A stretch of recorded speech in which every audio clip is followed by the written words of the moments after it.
शंभु शिव महादेवा, हर हर शंभु शंभु शिव महादेवा, हर हर शंभु। कर्पूर गौरम करुणावतारम, संसार सारम भुजगेंद्रहारम। कर्पूर गौरम करुणावतारम, संसार सारम भुजगेंद्रहारम। सदा वसंतम हृदयारविंद। Welcome back my channel. आज हमारे मंदिर में हो रही है मूर्तियों की प्राण प्रतिष्ठा। तो प्राण प्रतिष्ठा का मतलब क्या है, चलो समझते हैं। मने नमः।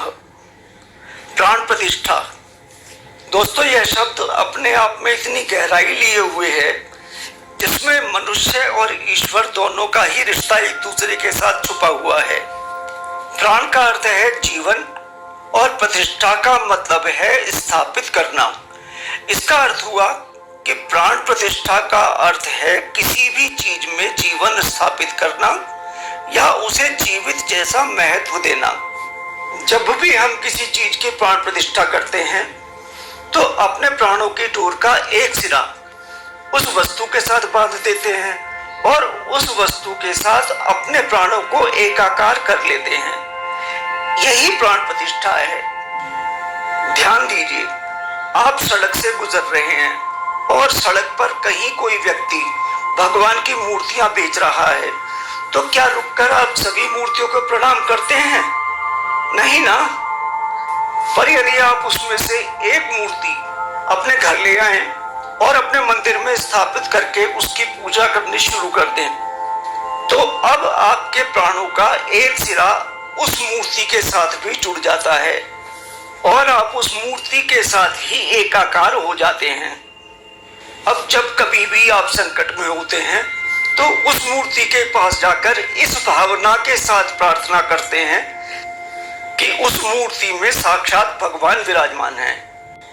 आपने स्वयं भी इस बात का अनुभव किया होगा कि उसके पश्चात आप जब कभी भी उस मूर्ति के पास जाते हैं तो आपको लगता है कि आप जैसे साक्षात भगवान से ही बात कर रहे हैं। तो जब तक वह सड़क पर थी तब तक केवल मूर्ति थी, पर जिस दिन जिस समय आपकी श्रद्धा और विश्वास उसके साथ जुड़ जाते हैं, उसी समय उस मूर्ति के अंदर साक्षात ईश्वर की प्राण प्रतिष्ठा हो जाती है और वह मूर्ति ना रहकर अब से चाहे शंकर जी की प्रतिमा हो, चाहे हनुमान जी की प्रतिमा हो, माँ दुर्गा की प्रतिमा हो, और अगर प्रतिमा भी ना होकर केवल तस्वीर भी हो, तब भी आप उससे इस प्रकार जुड़ जाते हैं कि जैसे वे साक्षात आपके साथ और आपके पास ही हैं।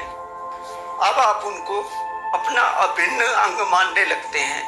किसी भी सुख और दुख की घड़ी में आप तुरंत उनके पास जाते हैं और अपने मन की बातें करते हैं। और सच में देखा जाए तो यही सही प्राण प्रतिष्ठा है। अब जरा थोड़ा आगे चलकर सोचते हैं।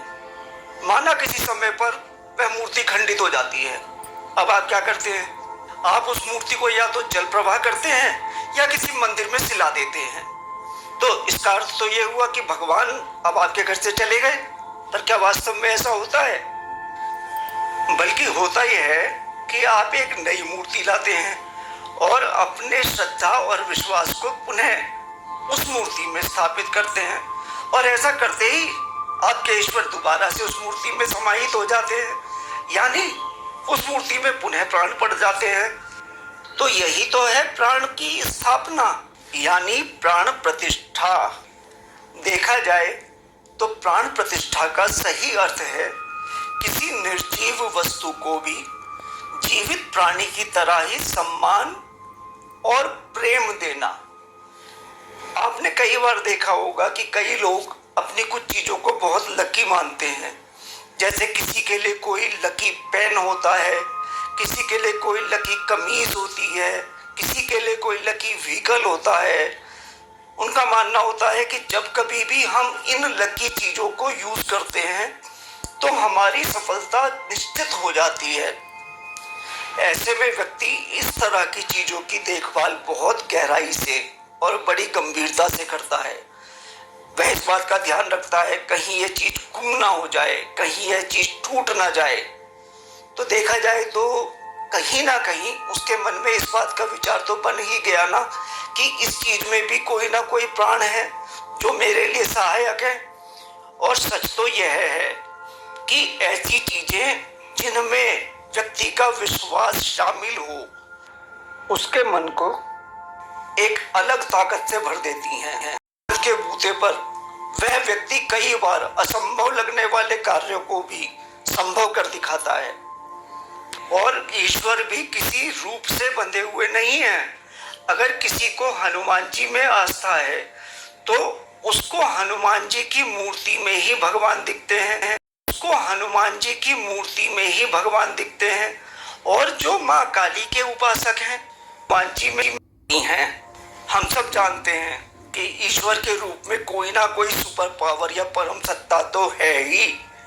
और साइंस इस बात को कहता है कि according to law of attraction यानी आकर्षण के सिद्धांत के अनुरूप यदि व्यक्ति पूर्ण श्रद्धा, विश्वास यानी कि कंप्लीट डेडिकेशन और डिवोशन के मूर्तियों की प्राण प्रतिष्ठा की पूजा प्रारंभ हुई है और 3 तारीख को मूर्तियों में प्राण प्रतिष्ठा कर दी जाएगी और शाम को भंडारा व जागरण किया जाएगा। आज ये पूजा इसी उपलक्ष्य में शुरू की गई है और ये पूजा 5 दिन तक चलेगी। कोई भी भाग लेना चाहे तो पहुंच सकता है। जोड़े के साथ भी, अकेले भी आ जाओ हमारी तरह आरती लेन। जनक में मोर मुकुट बिदसे, देवता दर्शन को तरसे, गगन सो सुमन राशि बरसे, भजे मूर्छंग मधुर मृदंग, वाल्मी संग अतुल रति गोप कुमारी, श्रीधर कृष्ण मुरारी, आरते कुंज बिहारी, श्रीधर कृष्ण मुरारी। जहाँ ते प्रकट भई गंगा, सकल मलहारिणी से गंगा, सुनते होत मोहे भंगा, बसी शिव सुत जटा के बीच, हरे अघ किच चरण छवि श्री बनवारी, श्रीधर कृष्ण मुरारी, आरते कुंज बिहारी, श्रीधर कृष्ण मुरारी। बज रही वृंदावन वेणु, चहु दिशि गोपी ग्वाल धेनु, असत मृद मंद चांदनी चंद, कटक भव खंड तेर सुन दीन दुखारी, श्रीधर कृष्ण मुरारी, आरते कौश बिहारी, श्रीधर कृष्ण मुरारी, आरते कौश बिहारी, श्रीधर कृष्ण मुरारी। ओम त्वमेव माता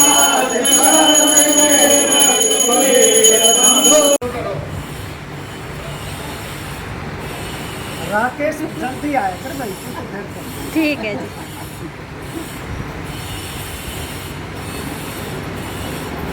आ जाओ आ जाओ आ जाओ। कोई आया था? नहीं तो ये भी है जोड़ा जी, इनका भी बना ले लिया। ये तो सबसे पहले लिए।